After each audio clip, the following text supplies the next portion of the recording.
Hi students, welcome to our channel. இந்த வீடியோல நம்ம என்ன பார்க்க போறோம்னா 10th தமிழ் எக்ஸாமுக்கான கொஸ்டின் பேப்பர்னுடைய பேட்டர்ன் எப்படி இருக்கும் அப்படின்றத ஃபுல்லா நம்ம டீடைல்டா பார்க்க போறோம். இதை பார்க்கறதுக்கு முன்னால நீங்க இன்னும் நம்ம சேனலை சப்ஸ்கிரைப் பண்ணலைன்னா சப்ஸ்கிரைப் பண்ணிட்டு பாருங்க. இப்போ 10th தமிழ் நீங்க பப்ளிக் எக்ஸாம் எழுத போறீங்க. உங்களுக்கு எப்படி எப்படிலாம் கொஸ்டின்ஸ் கேட்பாங்கன்னு சொல்லிட்டு ஒரு ஐடியா கொடுக்கறதுக்காக தான் இந்த வீடியோ நம்ம ப்ரிப்பேர் பண்ணியிருக்கோம். இப்போ நீங்க 100 மார்க்குக்கு எக்ஸாம் எழுதுறீங்க இல்லையா, உங்களுடைய தமிழ்ல செய்யுள் பகுதி இருக்குது, உரைநடை பகுதி இருக்குது, துணைப்பாடம் பகுதி இருக்குது, இலக்கண பகுதிகள் இருக்குது. ஸோ ஒவ்வொரு பகுதிகளில் இருந்தும் எவ்வளோ மார்க்குக்கு நம்ம கொஸ்டின் கேட்குறாங்க, எந்த பகுதிக்கு அதிகமான முக்கியத்துவம் கொடுத்து கேள்விகள் கேட்குறாங்க அப்படின்றத இந்த வீடியோ நீங்கள் ஃபுல்லாக ஸ்கிப் பண்ணாமல் கவனிச்சிங்க அப்படின்னா உங்களுக்கே ஒரு ஐடியா கிடைக்கும் எப்படி நம்ம ப்ரிப்பேர் பண்ணலாம்னு சொல்லிட்டு. ஸோ உங்களுடைய கேள்வித்தாளினுடைய அமைப்பு இப்படித்தான்ப்பா இருக்கும். மொத்தம் உங்களுக்கு 5 பகுதிகளாக இருக்கும். பகுதி 1, 2, 3, 4, 5. இந்த பகுதி 1 1 மதிப்பெண் வினாக்கள், பகுதி 2 2 மதிப்பெண் வினாக்கள், பகுதி 3 3 மதிப்பெண் வினாக்கள், பகுதி 4 5 மதிப்பெண் வினாக்கள், பகுதி 5 8 மதிப்பெண் வினாக்கள். இந்த மாதிரி பேட்டர்ன்ல தான் இருக்கும். இதுல எந்த விதமான சேஞ்சஸும் இருக்காது. இப்போ ஒவ்வொரு பகுதியிலையும் இந்த செய்யுள்ல இருந்து எவ்வளவு வினாக்கள் வரும், உரைநடையில இருந்து எவ்வளவு வினாக்கள் வரும், இலக்கணத்துல இருந்து எப்படி வரும், மொழிப்பயிற்சி எவ்வளவு வரும், துணைப்பாடம் எப்படி வரும் அப்படின்றத நல்லா கவனிங்க. ஸ்கிப் பண்ணாம பாருங்க, கண்டினியூஸா பாருங்க. இப்போ ஃபர்ஸ்ட் பகுதி 1ல நமக்கு பலவுள் தெரிக, சரியான விடையை தேர்ந்தெடுத்து எழுதுக. மொத்தம் நமக்கு 15 கேள்விகள் இருக்கும். 15 மதிப்பெண்ணுக்கு இந்த பகுதி நமக்கு இருக்கும். இந்த 15 மதிப்பெண்ல 2 பார்ட்டா நமக்கு இருக்கும். முதல் 11 கேள்வி, கேள்வி எண் 1ல இருந்து கேள்வி எண் 11 வரைக்கும் இருக்கக்கூடிய இந்த கேள்விகள் டைரக்ட் கொஸ்டின்ஸா இருக்கும். உங்களுக்கு ஒவ்வொரு இயல்லையும் ஒவ்வொரு இயலுக்கு பின்னால புத்தகத்துக்கு பின்னால பலவுள் தெரிகன்னு சொல்லிட்டு ஒரு 5 கொஸ்டின்ஸ் கொடுத்துருப்பாங்க. அந்த 5 கொஸ்டின்ஸ் நீங்க 9 இயல்லையும் நீங்க தரவா படிச்சிட்டீங்க அப்படின்னா அதுல இருந்து உங்களுக்கு 6 வந்துடும். புக் பேக் கொஸ்டின்ஸ் மட்டும் நீங்க தரவா படிச்சீங்கன்னா குறைஞ்சபட்சம் 6 கொஸ்டின்ஸ் நீங்க அட்டன் பண்ணிடலாம்.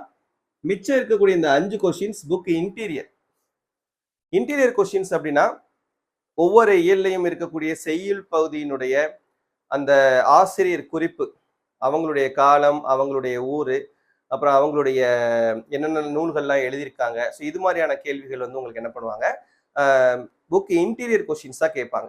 அப்புறம் உங்களுக்கு உரைநடை பகுதிகளில் இருந்து புக் இன்டீரியர் கொஸ்டின்ஸ் கேட்கலாம், இலக்கண குறிப்பு கேட்கலாம். ஸோ இது மாதிரியான கேள்விகள்லாம் என்ன பண்ணுவாங்கன்னா புக் இன்டீரியர் கொஸ்டின்ஸா உங்களுக்கு இந்த பகுதியில கேட்பாங்க.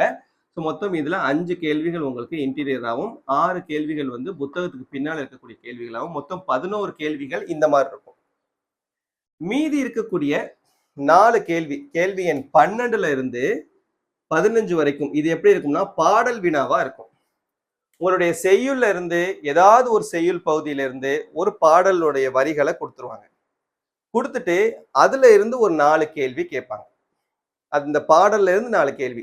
இதனுடைய ஆசிரியர் யாரு, இது இடம்பெற்ற நூல் எது, இதனுடைய காலம் என்ன, இல்லைன்னா அதுல ஒரு பாணயம் என்ன, ஸோ இந்த மாதிரியான வகை என்ன, இது மாதிரி உங்களுக்கு என்ன பண்ணுவாங்கன்னா அந்த பாடல் சம்பந்தப்பட்ட ஒரு 4 கேள்விகள் கேட்பாங்க. இது உங்களுக்கு மனப்பாட பகுதி பாடலாகவும் இருக்கலாம், மனப்பாட பகுதி இல்லாத பாடலாகவும் இருக்கலாம். ஆனா உங்களுடைய புத்தகத்துல இருக்கக்கூடிய எந்த செய்யுள் பகுதியில இருந்து வேணாலும் இந்த பார்ட் உங்களுக்கு கேட்கலாம். ஸோ 1 மார்க்ல உங்களுக்கு 2 பகுதியா இருக்கும், 2 பிரிவா இருக்கும். முதல் 11 கேள்வி ஒவ்வொரு இயல்லையும் புத்தகத்துக்கு பின்னால் இருக்கக்கூடிய 1 மதிப்பெண் கேள்வியில இருந்து 6ம் இன்டீரியர்ல இருந்து 5 கேட்பாங்க. ஒரு 4 கேள்வி பாடல் வினாவா இருக்கும். ஒரு செய்யுள் பாடலை கொடுத்துட்டு அதுல இருந்து ஒரு 4 கேள்விகள் கேட்டிருப்பாங்க. இது பகுதி 1. அடுத்து பகுதி 2. பகுதி 2 2 மதிப்பெண் வினாக்கள். இதுல மொத்தம் உங்களுக்கு 2 பிரிவா இருக்கும், 2 செக்ஷன்ஸ் இருக்கும். இங்கிலீஷ்ல சொல்லணும்னா செக்ஷன்ஸ். ஃபர்ஸ்ட் செக்ஷன் செய்யுள் உரைநடை, இந்த 2 பகுதியிலிருந்தும் கேட்கக்கூடிய குருவினா. பிரிவு 2 இலக்கணம் மொழிப்பயிற்சி, இந்த 2 பகுதியிலிருந்து கேட்கக்கூடிய குருவினா. இந்த செய்யுள் உரைநடை பகுதியிலிருந்து நமக்கு என்ன பண்ணுவாங்கன்னா மொத்தம் 6 குருவினா கேட்பாங்க. இந்த 6 குருவினாவில் நீங்க எனி 4 அட்டன் பண்றது மாதிரி இருக்கும். இந்த எனி 4 அட்டன் பண்றீங்க இல்லையா, இதுல கொஸ்டின் நம்பர் 21 கம்பல்சரி. அதுல என்ன இருக்கும்னா திருக்குறள் மனப்பாட பாடல் இருக்கும். நல்லா கவனிச்சுக்கோங்க. இதுல மொத்தம் 6 கேள்விகள் கொடுப்பாங்க. இந்த 6 கேள்விகளும் என்ன இருக்குன்னா, செய்யுளுடைய குருவினாவும் உரைநடையினுடைய குருவினாவும் புத்தகத்துக்கு பின்னால் இருக்கக்கூடிய குருவினாக்கள் இருக்கு பாத்தீங்களா, அதான் கேட்பாங்க. ஸோ அது கேட்பாங்க. இந்த 21 கம்பல்சரி மட்டும் நமக்கு என்ன கேட்பாங்கன்னா, திருக்குறளினுடைய மனப்பாட பகுதி கேட்பாங்க. அப்ப 21 நீங்க கட்டாயம் எழுதணும். இது போக மிச்சம் இருக்கக்கூடிய 5 கேள்விகள்ல ஏதாவது ஒரு 3 கேள்வி நீங்க சூஸ் பண்ணி எழுதுற மாதிரி இருக்கும். மொத்தம் இந்த பிரிவுக்கு உங்களுக்கு 8 மதிப்பெண்.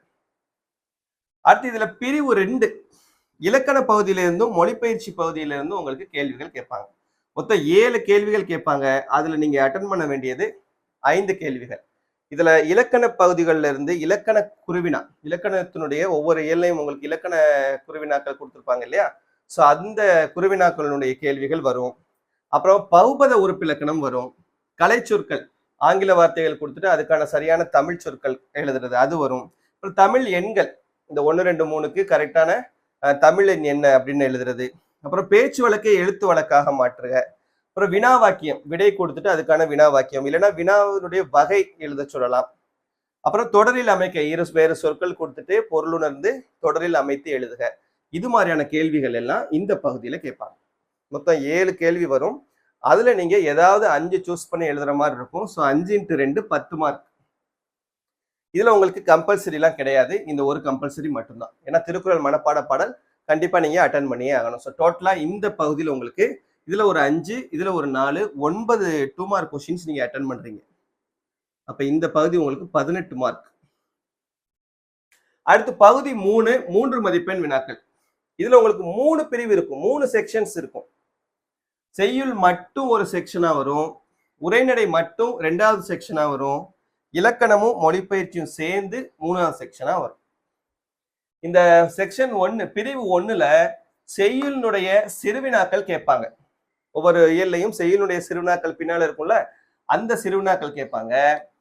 2 சிறுவினா பிளஸ் ஒரு மனப்பாட பாடல். செய்யுளுடைய மனப்பாட பாடல் வந்து கம்பல்சரி. கொஸ்டின் நம்பர் 34ல மனப்பாட பாடல் இருக்கும். எந்த செய்யுளுடைய மனப்பாட பாடல் வேணாலும் கேட்கலாம். ஸோ அது ஒரு கம்பல்சரியா கேட்பாங்க. ஸோ மனப்பாட பாடல் அட்டன் பண்ணது போக மீதி இருக்கக்கூடிய 2 கொஸ்டின்ல ஏதாவது ஒரு கொஸ்டின் நீங்க அட்டன் பண்ணணும். மொத்தம் 3 கொடுத்து 2 எழுதணும். So 2 × 3 6 mark. அதுல 1 கம்பல்சரி. அதே செக்ஷன் 2 வந்தீங்கன்னா, பிரிவு 2 வந்தீங்கன்னா உரைநடையினுடைய சிறுவினா, உரைநடையினுடைய சிறுவினா.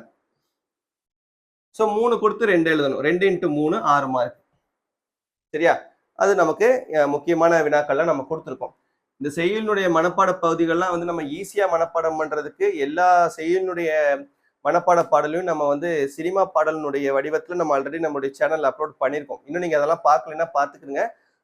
ரொம்பவே உங்களுக்கு ஹெல்ப்ஃபுல்லா இருக்கும், ஈஸியா மனப்பாடம் ஆகும். அடுத்து இதுல பிரிவு 3 செக்ஷன் 3 இலக்கண பகுதி மொழிபெயர்ச்சி பகுதியிலிருந்து உங்களுக்கு கேள்விகள் கேட்பாங்க. இதுலும் உங்களுக்கு 3 கொடுத்து 2 எழுதுறது தான். இதுல உங்களுக்கு என்னென்ன கொஸ்டின்ஸ்லாம் கேட்கலாம்னா, இலக்கண பகுதியினுடைய சிறுவினாக்கள் கேட்கலாம். அது போக மொழிபெயர்ச்சி பகுதியில பாத்தீங்கன்னா அணிவரும், அழகிடுதல், அப்புறம் பா இலக்கணம், 10 வினாக்கள், அதாவது ஒரு பேராகிராஃப் கொடுத்துட்டு அதுல இருந்து ஒரு கேள்விகள் கேட்கறது, அப்புறம் படம் கொடுத்து அது சம்பந்தப்பட்ட கருத்துக்களை எழுத சொல்றது. இதுல எந்த கேள்விகள் வேணாலும் வரலாம். அணிலாம் கண்டிப்பா வரும். சரியா? இலக்கணத்தினுடைய சிறுவினா 1 கேட்டுருவாங்க. இது போக அணி, அழகிடுதல், பா இலக்கணம், 10 வினாக்கள், படத்தை கொடுத்து கருத்து எழுதுகன்றதுல ஏதாவது ஒரு 2 கான்செப்ட் வரும். ஸோ டோட்டலா அவங்களுக்கு 3 கொடுத்து 2 எழுதணும். ஸோ ஆக மொத்தம் இங்க 2, இங்க 2, இங்க 2, 6 கொஸ்டின்ஸ் அட்டன் பண்றோம். 6 3s are 18. இந்த பார்ட்ல ஒரு 18 மார்க்ஸ். அடுத்து பகுதி 4. இந்த பகுதி 4 பாத்தீங்க அப்படின்னா நமக்கு 5 மார்க் கொஸ்டின்ஸ், 5 மதிப்பெண் வினாக்கள். இது வந்து உங்களுக்கு எய்தரா டைப்ல இருக்கும், இது அல்லது அது அப்படின்ற மாதிரி தான் நம்ம கேட்பாங்க. செய்யுளுடைய நெடுவினா உங்களுக்கு 5 மார்க் கொஸ்டின்ல வந்துடும். ஒரு கொஸ்டின் வந்து செய்யுளுடைய நெடுவினா கேட்டுருவாங்க.